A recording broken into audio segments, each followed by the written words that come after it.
Before I let her go, I want to share with you, some of you don't know this, this is my bride of 13 years. Kerri Louise is my... Yeah. And we'll let you digest that, because some of you right now are looking up here, and I see it in your faces, you're going, wait a minute, she sleeps with him? Nope, not anymore. No. There was a time. Once they say I do, they don't. That's been my experience.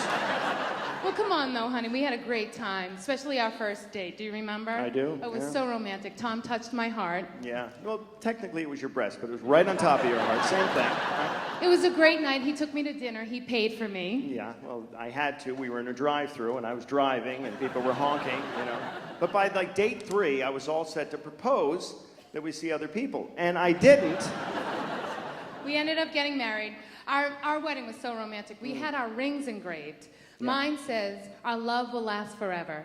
Mine's a little less romantic. Mine says, if found, call 212-988-8134. Marriage is about give and take. That's true, because she gives me crap and I have to take it. Those are the rules.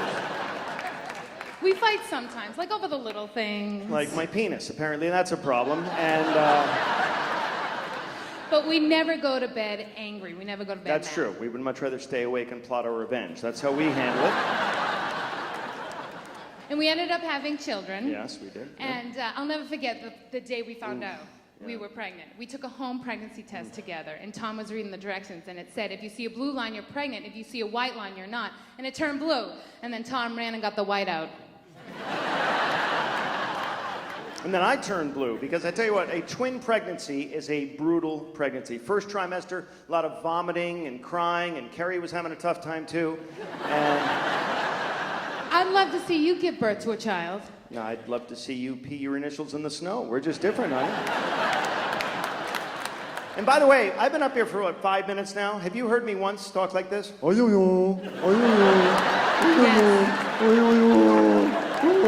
exactly how he sounds, No. people. And by the way, I know where the batteries are. They're in her bedside table drawer. That's where they are.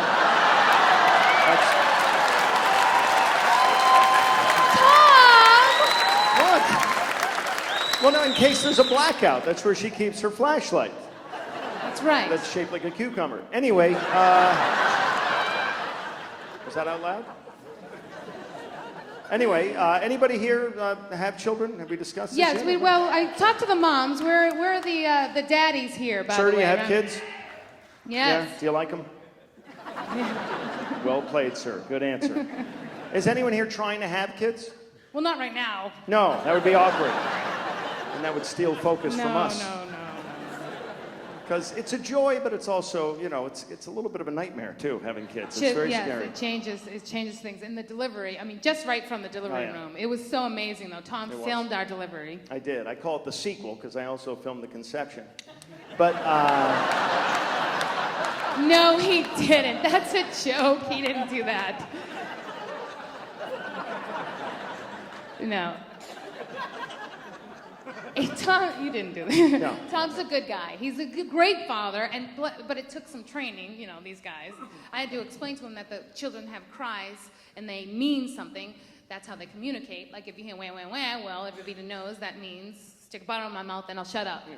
But if you hear wah, wah, well, that means you're not my real dad. Get out of the room. I learned things. I learned that Playtex has a synthetic nipple for the top of their baby bottles that is so unbelievably lifelike.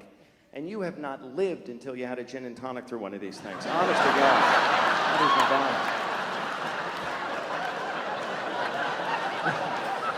is We're child-proofing our home, but they keep getting in, and that's a little annoying. We were trying to figure out names with the twins, names. and I thought that I would like to name one of them after my grandfather. And I thought Grandpa is a stupid name for a kid. That's what I thought. And so I thought Zachary. I thought Zach would be good. So I'm thinking Zachary. Zach! Yeah, that's a good name. That works. It's amazing. When they were born, they looked identical. We couldn't even tell them apart. We had to tattoo them. One of them says Cameron. And the other one says, if found, call 212-988-8134. That's hey, it that's for me, Kerri everybody. Louise, Thank everybody. you. How about it for her? Delightful audience to me tonight, and my wife. We want to thank you for that. Thank you so much for supporting this festival. and keeping the dream alive for the National Comedy Center. That's going to be an amazing thing. That's going to be something you can all hang your hat on, a badge of honor. We all love coming here. We will continue to come here. Thank you so much, everybody. Good night.